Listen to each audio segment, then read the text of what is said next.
Hey everyone! Welcome back to Learn English Fluently Academy, where we help you speak English clearly and confidently.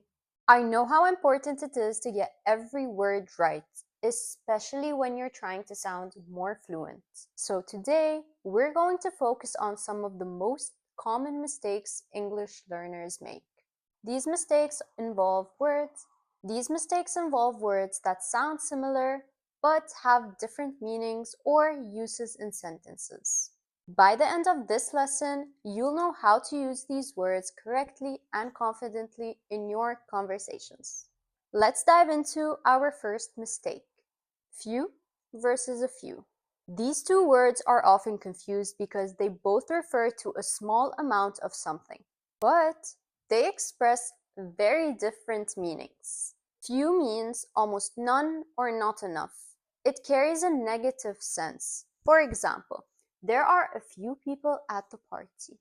This implies that not enough people came and the party feels empty. Another example, I have a few friends who like the same music as me. This suggests that I don't have many friends who share my taste in music. However, a few is positive. It means some, but not too many. It suggests that a small number is still sufficient. For example, there were a few people at the party. This implies that there were some people and the party wasn't empty. Another example is, I have a few good friends who like the same music. This suggests that I have some friends, which is a positive thing. So few is used when you want to express a lack or small number that isn't enough, while a few is used when a small number is enough or just right. Let's practice with a couple more sentences. I was hungry, but there were only a few cookies left. There are a few opportunities like this in life. Notice how one sounded negative and the other one sounded positive. Now, quick quiz time. Which one should you use? There are options available. You have 3 seconds to answer. The answer is a few options because you're saying that there are some, but not too many. You see how the meaning changes based on whether we use a few or few? Now let's move on to mistake number 2. Much versus many. Both of these words refer to quantity, but they are used differently. Much is for uncountable nouns, and many is for countable nouns.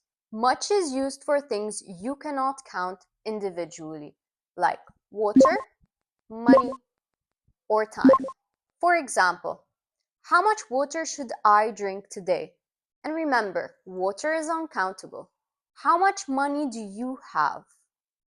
Money is uncountable. I don't have much time. Time is also uncountable. Many is used when we talk about things we can count. For example, how many books do you have? Books are countable. There are many people at the concert. People are countable. The key difference here is that much is used with uncountable things while many is used with countable things. So quick quiz time. Which one do you use here? How books did you read this month? You have 3 seconds to answer. The answer is many books because books are countable. Next, let's take a look at since versus for. These two words can be tricky because they both refer to time, but their usage is different. Since is used to refer to a specific point in time, which is the moment something started. I've lived here since 2010. We're talking about a specific year.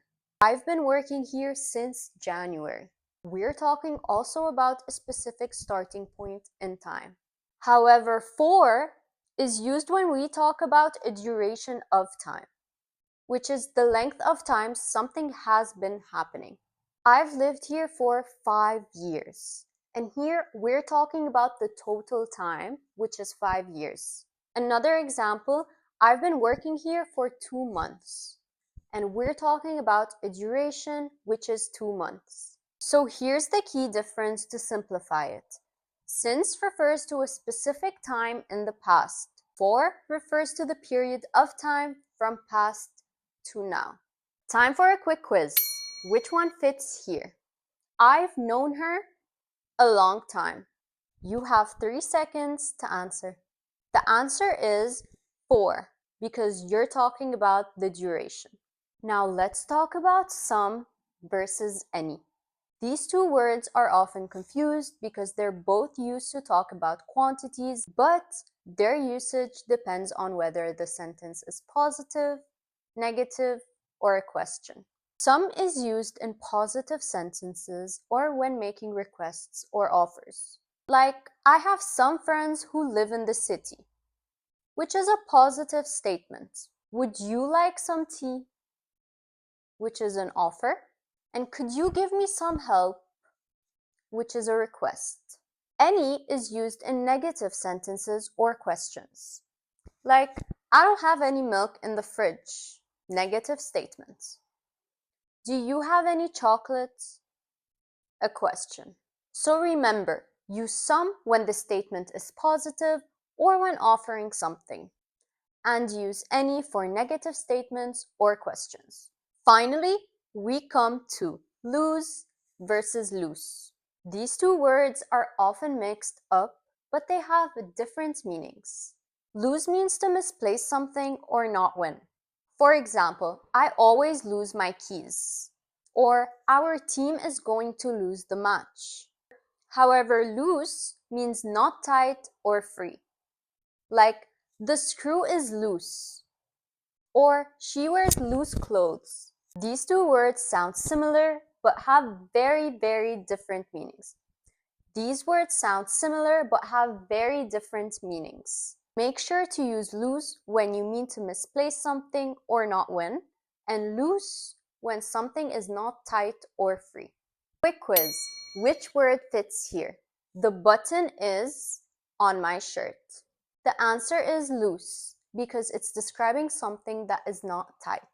And there you have it. Now you're ready to avoid these common mistakes and sound more natural in English. Remember, it's not just about knowing the words, it's about using them in the right context.